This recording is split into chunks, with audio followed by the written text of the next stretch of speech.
بسم አብን ወልድን መንፈስ ቅዱስን ሓደ አምላኽ አሜን። ዘላለም ቅድስት ሥላሴ እዚ ሓፃር ቪድዮ እዚኣ ምስ ሰማዕኹም ናብ ኩሉ ክተባፅሕዋ ሼር ክትገብርዋ ስም እግዚአብሔር ሓሳስብ ንአገልግሎትና ወሳኒ ነገር ስለ ዝኾነ እዛ ቪድዮ እዚኣ ሓፂር ትምህርቲ ሥላሴ ትናገር ቪድዮ እያ። ኩላትና ከምንፈልጦ ምን ፈጠረካ ክበሃል እንከሎ ህዝብና ላይ አዴታትና እንተ አረጉቶት ሽማግሌታት አቦታትና አዴታትና ትምህርት እዚኣ የዘውትርዋ ማለት እና ንዓና እውን ስለተድልየና መሰረት ሃይማኖትና እውን ስለዝኾነት ብ14 እኩል መልስን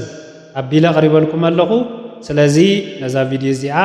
ምናልባት ስለትፈልጥዎ ቅልል ዝበለ ትምህርቲ ክመስለኩም ይኸውን ግን ብጣዕሚ እናሰፍሐ ናረቀቀ እናሰፍሐ ናዓበየ ልዕል እናበለ ዝኸይድ ትምህርቲ ስለ ዝኾነ ነዚ ሰፊሕን ረቂቕን ትምህርቲ ሥላሴ መሰረቱ በዚ መንገድ እዚ ስለ እንጅምሮ እሞ ካለ ጊዜ እውን አስፊሕና ስለ ትምህርቲ ሥላሴ ክነቕርብ ምድላዋትና ወዲእና ስለ ዘለና አብርኩምና ክትጓዓዙ ብስም እግዚአብሔር ነተሓሳስብ እግዚአብሔር አምላኽ ምስ ኩላትና ይኹን። እዚ ዝጥይቕ ኣሎ ዝምልስ ኣሎ ባዕለይ ጥይቕ ባዕለይ ምልስ ማለት እዩ። እዚ ኣብ ቀጻላይ መርሃ ግብርና አስፊሕና ኃይሊ ሰብ ዘለዎ ሰፊሕ መንፈሳዊ ሚድያ እስካብ እንገብሮ አነ ጠያቂ አነ መላሲ ክኸውን እየ ማለት እዩ። እግዚአብሔር አምላኽ ምስ ኩላትና ይኹን። ወይ ደግሞ ንስኻትኩም ምሳይ ኮይንኩም ትጥይቑ ትምልሱ እውን ማለት እዩ። ከምኡ ጌርካ እዩ ዝረአ። እሺ እንታይ ኢልና ንጥይቕ ኩሉ ጊዜ ከም ትፈልጥዎ መን ፈጠረካ ይበሃል ክበሃል እንከሎ እግዚአብሔር ይበሃል ሥላሴ እዩ ዝበሃል። መን ፈጠረካ እቸስ እግዚአብሔር ስም ሥላሴ ስም ሥላሴ እግዚአብሔር እዩ ግን መሰረቱ ስለ ዝኾነ ኣብኡ ሒዙ ስለ ዝመጽእ ማለት ስለዚ መን ፈጠረካ ክበሃል እንከሎ ሥላሴ ይበሃል። እዚ ሥላሴ እዚ ፍሉይ ሰለስትነት ስለ ዝኾነ ማለት እዩ። ስለዚ መን ፈጠረካ ኢሉ ሓቲት ኣለኹ ሥላሴ ይብል ዝምልስ ሥላሴ ክንደ እዮም እንታይ ኢሉ ሓደ ይኾኑ ሰለስተ ሓደ ይኸውን ሰለስተ ይኾኑ ኢሉ ዝምልስ ይምልስ ማለት እዩ። ብምንታይ ሓደ ይኸውን ብምንታይ ከ ሰለስተ ይኾኑ እንተኢልና ብስም ብግብሪ ብኣካል ሰለስተ ይኾኑ። እዚ ስም ናይ ባዕሉ ዝኾነ ረቂቕ ትምህርቲ ኣለዎ እዩ። ሰፊሕ ትምህርቲ ስም እግዚአብሔር ስለ ዝኾነ ስም አብ ወልድ መንፈስ ቅዱስ ስለ ዝኾነ ስለዚ እንታይ ግን ንብል ምእተው ከሆነና ምንታን ብምንታይ ሰለስተ ይኾኑ እንተኢልና ብስም ብግብሪ ብኣካል ወይም ደግሞ ብኩነት ዝብል እውን ረቐቕ ምስ በለ ዝኸይድ ሰፊሕ ትምህርቲ ኣሎ እዩ ማለት እዩ። ስለዚ ብስም ብግብሪ ብኣካል ንብል ብምንታይ ሓደ ይኸውን ሥላሴ ብምንታይ ሓደ ይኸውን እንተኢልና ከዓ ብስልጣን ብመለኮት ብባህሪ ብኣገዛዝኣ ዓለም ብምምጋብ ዓለም ብምፍጣር። እሺ ስሞም መነመን ይበሃሉ ኢሉ ሓታታ ይሓትት አብ ወልድ መንፈስ ቅዱስ ይበሃሉ ይብል ዝምልስ ማለት እዩ። እንደገና ናይ አብን ናይ ወልድን ናይ መንፈስ ቅዱስን ግብሮም እንታይ እዩ እንተኢልና ናይ አብ ግብሩ ምውላድ ናይ ወልድ ግብሩ ተወላዲ ውሉድ ምዃን ናይ መንፈስ ቅዱስ ግብሩ ከዓ ሰራጺ ምዃን እዩ። ስለዚ ኣብዚ ፈጺሙ ምትሕውዋስ ዝበሃል ነገር የለን። አብ ወላዲ ወልድ ተወላዲ መንፈስ ቅዱስ ሰራጺ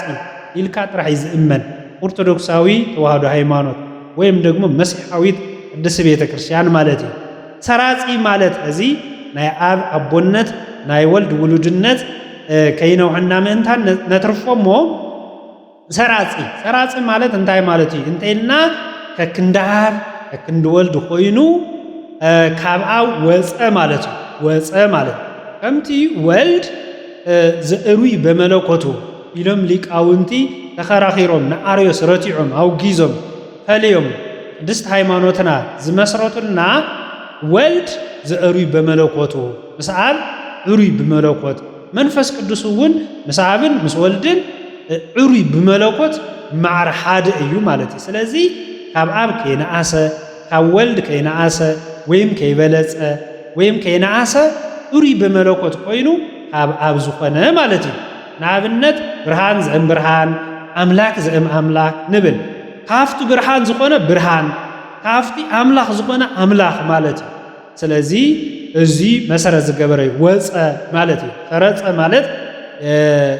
ሰረፀ ማለት ሰሪፁ ሰራፂ ማለት እንታይ ማለት ዝወፀ ማለት ካብ ኣብ ወልድኸ ኣይሰርፅን የለን እዚ ትምህርተ ኩነት ወይም ደግሞ ውስጣዊ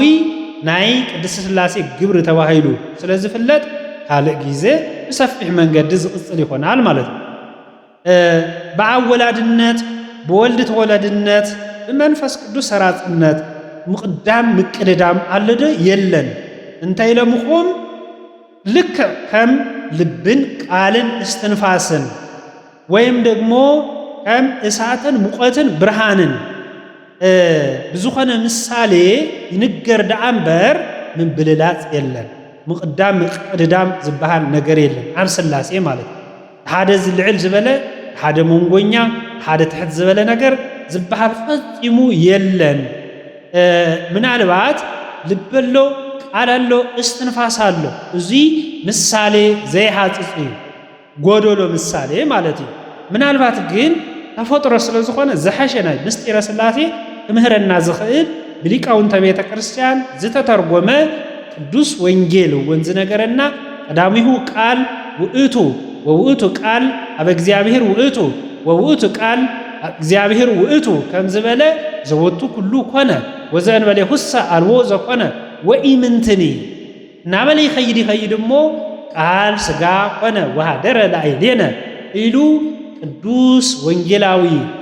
ዮሐንስ ወልደ ነጎድጓድ ብዝጸሐፈልና መሰረት ናይ ኩነት ምሳሌ ልብነት ቃልነት እስትንፋስነት ንሥላሴ ኩነታዊ ሥላሴነት አለሞ ነዚህ መሰረት ዝገበረ ኸውን ከሎ ናይ ደቀ ሰባት ልብነት ቃልነት እስትንፋስነት ዝሓልፍ ዝውሰን ፍጡር ስለዝኾነ ንሥላሴ ሰለስትነት ቃልነት ልብነት እስትንፋስነት ምሳሌ ኮይኑ ይቀርብ ማለት ነው አማናዊ ኮይኑ አይቀርብን ማለት ነው ስለዚህ ሥላሴ ሰለስትነቶም አብ ወላዲ ስለዝኾነ ወልድ ተወላዲ ስለዝኾነ መንፈስ ቅዱስ ሰራጽ ስለዝኾነ እንታይ ይብልን ብልላጽ የለን ፈጣሪ ማለት እንታይ ማለት እዩ እሺ ካብዚ ቀጽልና ፈጣሪ ማለት እንታይ ማለት እዩ እንታይና መርክቦ ማለት ምናልባት ቃል ትግርኛ መርክቦ ናይ ኩሉ መገኛ ወይም ደግሞ መርክቦ ይልና ክንወስዱ ንኽእሊና ማለት እዩ መርክቦ ማለት እንታይ ማለት እዩ እንታይና ሁሉ ካብኡ ዝተረኽበ ከም ዝኾነ ማለት ፈጣሪ ማለት ንኩሉ ዓለማት ዝፈጠረ ማለት ንዕኡ ፈጣሪ አስገኝ ዘይብሉ መርክቦ ዘይብሉ ባዕሉ መርክቦ ዝኾነ ዘመናት ዘይቁጽርሉ አምላኽ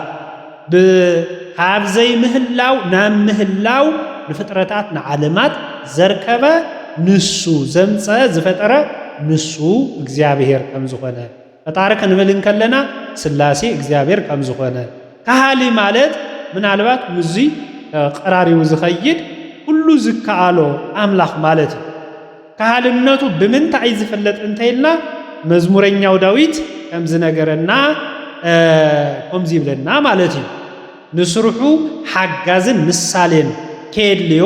ንዓለም ብምሉእ ስለዝፈጠረ ማለት እዩ ንዓለም ብምሉእ እንታይ ዝገበረ ንዓለም ብምሉእ ዝፈጠረ እግዚአብሔር ጥራሕ ስለዝኾነ ሓደ አምላኽ ማለት እንታይ ማለት እንተይልና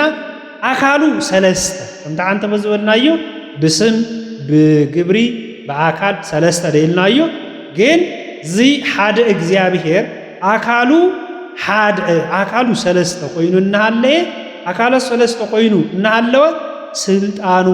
ፍቃዱ ሓደ ስለዝኾነ ብምፍጣር ብፍቃድ ብባህሪ ብዘለዓለማውነት ሓደ ስለዝኾነ ማለት እዩ ብስላሴነት ሰለስትነት ኮይኑ እናሃለወ ሓደ ምዃኑ እንታይ መረዳእት አለና እንተይልና እዚ እግዚአብሔር ስላሴነቱ ሰለስተ አካላት ሰለስተ ስም ሰለስተ ግብረ ኣለዎ ብመለኮቱ በባህሪው በስልጣኑ ሓደ እዩ እታ ናይ አብ ስልጣን ንሳ ናይ ወልድ እያ ናይ መንፈስ ቅዱስ እውን እያ እታ ናይ ወልድ ስልጣን ናይ አብ እያ ናይ መንፈስ ቅዱስ እውን እያ እታ ናይ መንፈስ ቅዱስ ስልጣን ናይ አብ እውን እያ ናይ ወልድ እውን እያ ማለት እዩ ስለዚህ ዛ ስልጣን እዚኣ ሓደ ኮይና እናሃለየት በአካል ብስም በግብርኻ ሰለስትነት ይባሃል እሞ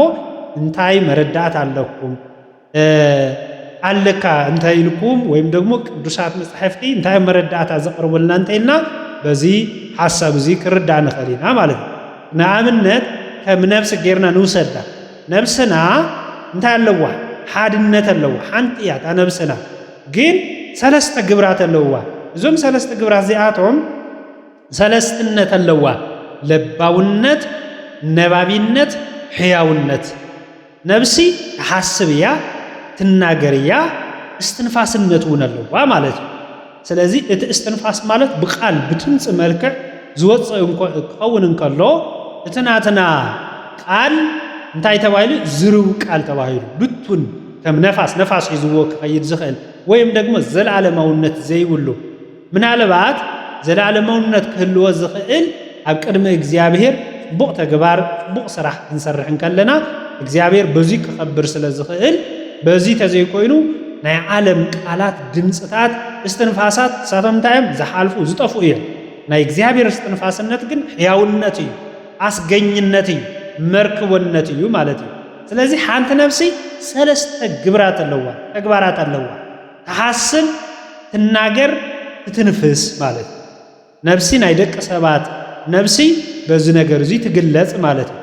እዚ ኮይና እናሃለየት ንኣካልና ኣብ ኣካልና ተዋሂዳ ተነብር እሞ ሓንቲ ነፍሲ ትበሃል ወይም ደግሞ ሰብ ይበሃል ማለት ስለዚ እዚ ናይ ቅዱሳት መጻሕፍቲ ምሳሌ ስለ ዝኾነ እግዚአብሔር ሰለስተ ይኸውን ብግብሪ በአካል ብስም ብመለኮት ሓደ ይኸውን ብመለኮት በባህሪ በስልጣን ዓለም ብምግዛእ ዓለም ብምፍጣር ማለት እዩ መለኮት ማለት እንታይ ማለት እዩ እንተይልና ፈጣሪነት ትርጉም ዘለዎ ክኸውን እንከሎ ምምላኽ ግዝአትነት ማለት ገዛኢ እግዚአብሔር ዘይገዞ ዓለም ዘይገዞ ፍጡር እግዚአብሔር ዘይፈልጦ ዝኾነ ዘይገዞ ዝኾነ አካባቢ ይኹን ፍጥረት ይኹን የለን